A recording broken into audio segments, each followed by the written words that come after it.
What's up, guys? Welcome back to the channel. So I know I promised that I would give you an instructional video. Okay guys, the reason why I decided to stay with a 12 bolt. So this is Patch's rear end setup after it's all said and done. The reasons why I stayed with a 12 bolt is because number one, I already had the rear end.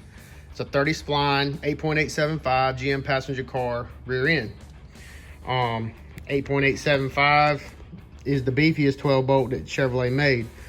I end up having to change the ring and pinion on the inside and the carrier. Now, what a lot of people don't tell you about the GM 12 bolt is that for each series of gear, it needs its own carrier. So, for example, if you've got a 253, 256 gear, 270, 273 gear, you need a 2 series carrier. If you're running a 308, 323, 355, 342, 373, 390, you need a 3 series carrier. And for anything 410, 411 gear and up, you need a 4 series carrier. Now this particular rear end I bought a 4 series carrier for because the 373 gear that's inside of it is made to run with a 4 series carrier. So the ring gear is thinner to accommodate for the width of the carrier. And I've got some videos of where I did the lash setup on this thing, the backlash. And when I took this rear end apart, number one that I had to do was I welded up the axle tubes right here. I didn't want them moving around because from the factory, these are the only place they weld right here.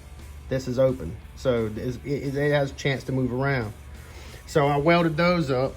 I used the factory axles because they look real good. The splines were clean. And to be honest with you, this particular car never had enough, this particular car never had any real power put to it, so the rear end was never even hurt. And this is as you can see, a Mosier cuddle carrier. Now, a little tech tip on this, these little pieces right here, when you put those on those caps on the inside, those caps that hold the carrier in, they only have to be snug and then tighten down this locking nut. You don't want it jamming because it might warp it. But anyway, I put all new bearings and races in it. I also, if you can tell, so here is the factory spring perch. As you can tell, I welded it all up, welded all the seams up real nice. But this is the factory spring perch. I have cut that off the rear end here. You can see that because I was running this coilover shock. And there's really no need, just to clean it up, make it look better. This is also an aftermarket disc brake setup. It came with this rubber hose that came out to here and welded these tabs on, and I use this stainless steel brake line to tie into this and to run it on out the frame. And as you can see, I'm running stainless steel brake lines all the way up the chassis. Brand new UMI upper and lowers. These are very affordable and they are awesome. And a brand new UMI rear sway bar. I also have a brand new UMI front sway bar. As y'all can see, I'm running tubular control arms up front, but I use UMI stuff and it's really doing me good. I'm really impressed with it. And as you can see, QA1 coilover shocks, the whole 9 yards. The reason why I had to weld the axle tubes up is because the motor I'm gonna put in it, which is gonna be right here, that's a big boy. He's gonna make 600 horsepower plus, and I don't want any chance. Now I know guys are gonna say, well, the factory axles ain't gonna hold up and all that, and the C-clips, but I didn't want to put the C-clip eliminators on the ends because they're prone to leakage. I didn't feel like doing all the work to cut the dang rear end and put the 4 9-inch axle tubes and do all that stuff. That just cost me extra money. This thing here, it'll hold everything that big block I put out for street driving. I'm not gonna launch it at the track or anything. I will be running this 4L80E in it as soon as I rebuild it. Another little thing that people don't tell you about a 12 bolt rear end is the front pinion yoke. So the pinion yoke, there is a seal that goes up behind here. That seal needs to have a 1/8 shim between it and the housing. The reason why is because that seal goes all the way in, and when you torque this thing down, that seal doesn't seal correctly and it'll leak oil. So if you put I used a 1/8 piece of brass rod and I made a little loop around here with it, and then I installed it that way, and that bad boy don't leak a drop. So also, guys, the pinion nut that attaches to the yoke here, that thing with new bearings has to be 25 to 30 inch-pounds of rotational force. So what that means is you put your socket on this bad boy, all right, and you get you an inch-pound torque wrench and you rotate that thing around.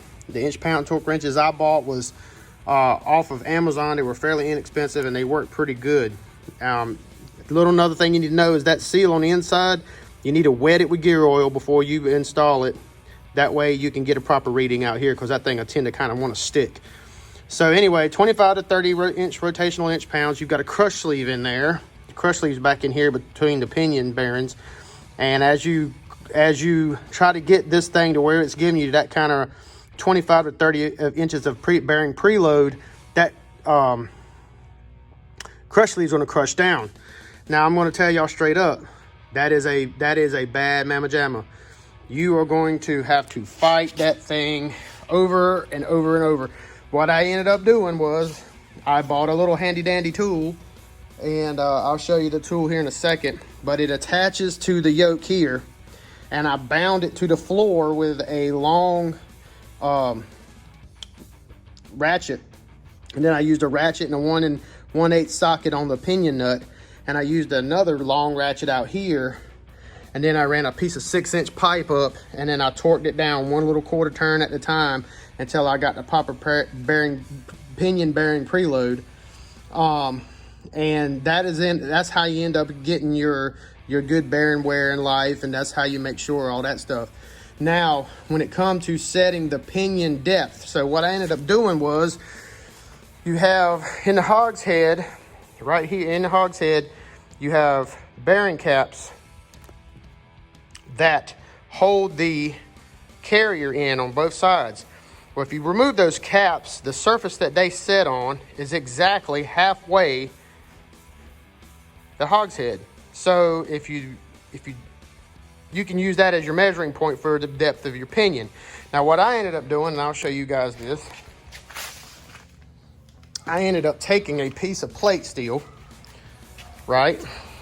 And this is it. Piece of plate. I drilled me a nice little hole in it. And then I laid this, like, say, across the top of those caps. And I measured the width of this with my dial caliper. Well, I use a digital caliper, I measured the width of this. I laid that bad boy down in there, and I zeroed it out at this width. So that put me at the bottom side of the measurement. And I ran my depth down through here and used this flat. And then I tried to measure my pinion height that way. And what I have found is, after building several of these rear ends, I have found that the factory shim that goes up underneath the pinion, the big pinion bearing, it's usually fairly close. This one here happened to be 30 thousandths. So I went back with a brand new 30 thousandth shim, and bam, it was right on the money. Now on the pinions themselves, they have a scribed in number, 2.852, blah, blah, blah, whatever it is. That is what your pinion depth needs to be. And so that's what you're trying to do, plus or minus 2 thousandths is what most gear manufacturers say. You got to get it within 2 thousandths. So then here, when you're doing your carrier installation, you're shimming, when you have your carrier in here, you're shimming it on both sides. I started out with the factory shims and put it in there with the 4 series carrier to kind of get me in the ballpark, which it was fairly good. It's fairly close. And then I adjusted from there. I measured my backlash with my dial caliper. My dial indicator. I put it up on the gear tooth, made sure I was perpendicular as I could be to it, and I bumped it. And whatever that measurement was, I was trying to get between 8 and 12 thousandths. That's what the gear manufacturer recommended, and that's what I was trying to get to. Well, if I had, say, 15 thousandths, then I knew I had to take out at least, you know, 3 or 4 thousandths, 5 thousandths. So I would shim this side 5 thousandths, pull 5 thousandths out of this side or whatever to get the ring gear to engage the pinion this way. And then I would clamp it all down and retake my measurement. It took me 2 tries and I had it locked and loaded. And then I saturated the inside with gear oil to make sure that the bearings and everything were nice and sealed up real tight and had oil and were lubed and all that good stuff. But that's about it, guys. And I'm gonna go ahead and tell you something, man. These QA1 shocks, I bought them from a company called Splone Performance, and I'm trying to see if I've got their tag on my car. I've tagged my car with their tag. There it is. These guys, they did a real good job on selling me the coilover kit.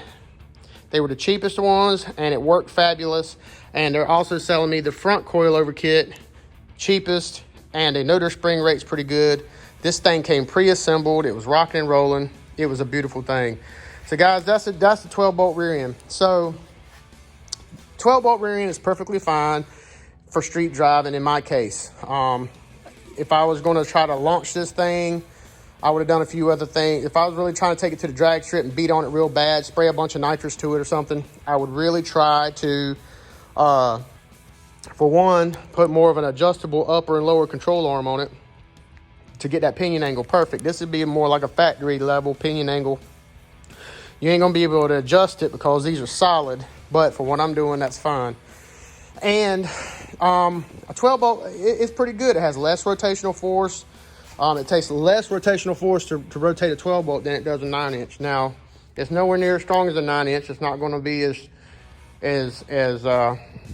you know, as sturdy or rigid as a 9-inch. But a 12-bolt is a perfectly good rear end, especially for the street driving. And for me, it's a little bit of a nostalgia. It's the rear end that came with the car. Now, you know, as you can tell, this is the factory chassis that I've done. I've used them here, but I have welded up every single factory seam on this thing, and I've even come in as far as welding in some of this stuff here, tightening it up some. And then I've got the Hellwig boxed in frame kit, guys, and this is the updated chassis since the last time you've seen it.